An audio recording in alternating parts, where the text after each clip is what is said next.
नमस्कार, मैं सुबोध कुमार। आप देख रहे हैं खबर नेशनल टाइम्स और अभी उपस्थित हूँ शंभू दयाल इंटर कॉलेज में, जिसमें एक कार्यक्रम था अनुसूचित जाति वेलफेयर एसोसिएशन की तरफ से जो मेधावी छात्र हैं उनके लिए सम्मानित किया गया। तो आज मेरे अभी इस समय उपस्थित हैं विजेंद्र भारतीय जी, जो कि भीम सेना उपाध्यक्ष हैं। जी विजेंद्र जी, क्या कहेंगे आज इस तरह का जो कार्यक्रम हुआ है एसोसिएशन के द्वारा, इस कार्यक्रम पर क्या कहना चाहोगे?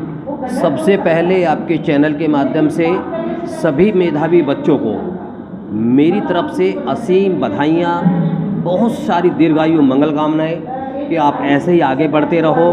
आप देश का गौरव है, देश का भविष्य है। शिक्षा ही आविष्कार की जननी है और शिक्षा के ही द्वारा हम देश का नया निर्माण कर सकते हैं। तो मेरी तरफ से बहुत सारी शुभकामनाएं और साथ ही जो SC/ST वेलफेयर एसोसिएशन, जो शिक्षक वेलफेयर एसोसिएशन है, उसके लिए भी मेरी बहुत बहुत बधाइयाँ हैं कि उन्होंने इस तरीके का प्रोग्राम गाज़ियाबाद में रखा, बहुत ही सराहनीय है। जी जी, हम जैसे कि तमाम जैसे कि जो वेलफेयर एसोसिएशन हैं और तरह के मतलब कार्यक्रम भी होते रहते हैं शिक्षा को लेकर के, लेकिन फिर भी कहीं ना कहीं जैसे कि अगर देखें अभी भी थोड़ा मतलब कहीं ना कहीं कांड की बात करूं मैं तो होते रहते हैं। तो हम मतलब शिक्षित हो रहे हैं, बाबा साहब ने कहा था कि शिक्षित हो और संगठित रहो, लेकिन फिर भी कहीं मतलब वो अभी नहीं आ पा रहा है निकल के जिस तरह से होना चाहिए। तो क्या क्या रीज़न? आपके चैनल के माध्यम से मैं इस देश की आवाम को एक मैसेज दे रहा हूं, जो आपने सवाल किया उस पर। शिक्षा को लेकर के काम होना चाहिए, सरकारें उस पर काम कर भी रही हैं, लेकिन जो लोग बैठे हुए जो सिस्टम है उसको पूरी तरीके से काम करने में वो नदारद है, नहीं कर पा रहा, असफल है। 2020 और 2021 में सरकार के द्वारा शिक्षा बजट को ध्यान में रखते हुए 99,000 करोड़ रुपए का फंड शिक्षा मंत्रालय को दिया गया। 99,000 करोड़ रुपया 2020 और 2021 में क्षेत्र में काम करने के लिए, देश में काम करने के लिए मिला। लेकिन आज आप स्कूलों की व्यवस्था देख लीजिए, इनकी व्यवस्था क्या है। आप आज यहाँ शहर में खड़े हैं, यहाँ ठीक है, लेकिन जैसे ही आप देहात में जाते हैं, क्योंकि आज भी देश की 70% जो आबादी है वो आज भी गांव में रहती है। गांव के अंदर बिल्कुल भी विकास नहीं है, स्कूलों को लेकर के व्यवस्थाएं वहाँ की अच्छी नहीं है, बैठने के लिए बच्चों के लिए टेबल कुर्सी नहीं है, पढ़ाई करने के लिए उनके पास में पर्याप्त संसाधन नहीं है, स्कूलों की बिल्डिंग बिल्कुल जर्जर हुई पड़ी है, ख़त्म मानिए वरना बरसात थोड़ी सी होती कमरे चूते हैं, पानी आता है, बच्चों के बैठने की समय से पहले उनकी छुट्टियां कर दी जाती हैं। ये व्यवस्थाएं हैं देश की। देश की जो सरकार है वो धर्म को लेकर के आगे चलने का काम कर रही है। धर्म को लेकर के वो देश का विकास चाहती है।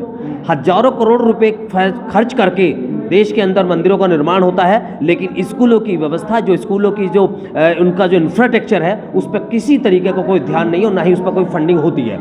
अब मैं आपसे पूछूं, 2020 और 2021 में 99,000 करोड़ रुपए और 2021 और 2022 में 91,000 करोड़ रुपए, यानी कि बजट घटाया गया।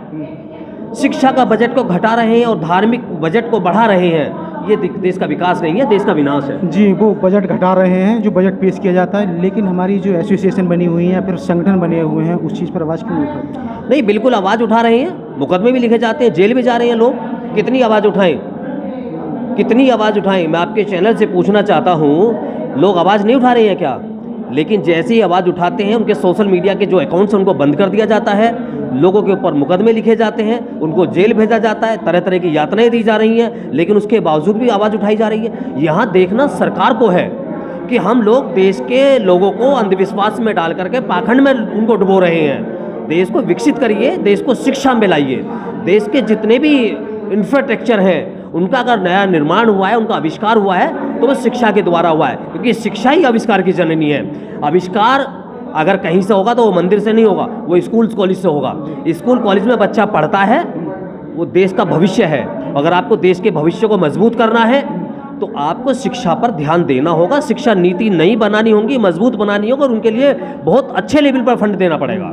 आपने कहा था कि आवाज़ उठा रहे हैं, लेकिन आवाज़ उठाने के बावजूद भी पूरे देश की बात की जाए तो काफ़ी सरकारी स्कूल, जो गवर्नमेंट स्कूल हैं वो बंद कर दिए गए और जो निजी स्कूल हैं वो खोले जा रहे हैं। तो फिर इसका मतलब आवाज़ उठाने का कोई भी असर नहीं हो रहा है सरकार? देश के तमाम सरकारी संस्थानों को प्राइवेट कर दिया गया है, निजीकरण असर नहीं हो रहा, मतलब आवाज़ उठाने का कोई असर नहीं हो रहा।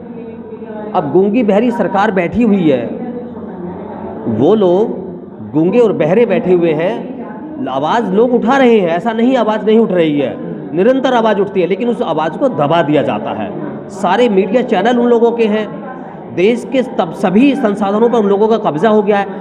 गिनती के 2 लोगों को फ़ायदा पहुंचाया जा रहा है। देश के अंदर एक फ्लॉप बिजनेसमैन जो अब से 10 साल पहले उसका नाम नहीं था, कर्जे में डूबा हुआ था, आज दुनिया के दूसरे नंबर पर वो आ जाता है। देश की इकोनॉमी एक व्यक्ति के हवाले कर दी जाती है। आवाज़ उठा रहे हैं लोग, लेकिन 1-2 लोगों को मजबूत करने का काम कर रही है देश की वर्तमान सरकार, खासतौर से नरेंद्र मोदी जी। प्राइवेट को बढ़ावा दे रहे हैं और जो सरकारी तंत्र है उसको कमज़ोर किया जा रहा है। सरकारी तंत्र यानी कि उसमें स्कूल भी आते हैं, कॉलेज भी आते हैं। प्राइवेट स्कूलों की आप बात कर लीजिएगा तो उन पर विशेष ध्यान है। एक एरिया के अंदर 5-5, 6-6 प्राइवेट स्कूल चल रहे हैं, और वहाँ पर अगर कोई सरकारी स्कूल है उसकी व्यवस्था ख़राब है, उस पर कोई ध्यान नहीं है। जी जी जी। तो भविष्य के लिए क्या कहेंगे कि शिक्षा के लिए क्या करना चाहिए? लास्ट सवाल। देखिए, मैं सबसे पहले तो यहाँ गाज़ियाबाद के शंभू कॉलेज से आज जो जितने भी सम्मानित हमारे स्टूडेंट हुए हैं, बच्चे हुए हैं, उनको मेरी तरफ से शुभकामनाएं हैं, असीम बधाइयाँ हैं। आप देश का भविष्य हैं, आप आगे बढ़ते रहें। बाबा साहब ने भी हमें 3 मूल मंत्र दिए हैं, उनमें सबसे पहला मूल मंत्र जो उनका वो भी शिक्षा को लेकर के ही है। तो मेरी बधाइयाँ हैं। गाज़ियाबाद की धरती से मैं समस्त देशवासियों को, आज जितने भी बच्चे हमारे सम्मानित हुए हैं उनको सम्मानित करते हुए तो मुझे गौरवान्वित महसूस हो ही रहा है, क्योंकि यही देश का भविष्य है।